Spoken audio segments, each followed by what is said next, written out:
तो शोधावा लागतो. मला ना प्रश्नांमधून प्रश्न पडत असते, जे आहे ते स्वीकारताच येत नाही.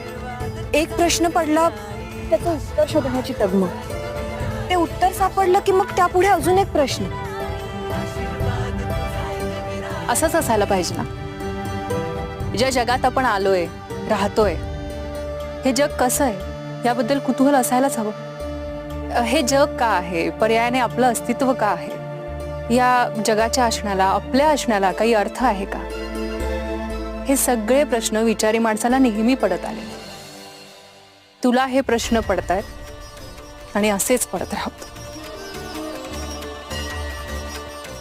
आणि शोधूनही उत्तर सापडत नसेल तर तुझी एकविराई आहे ना.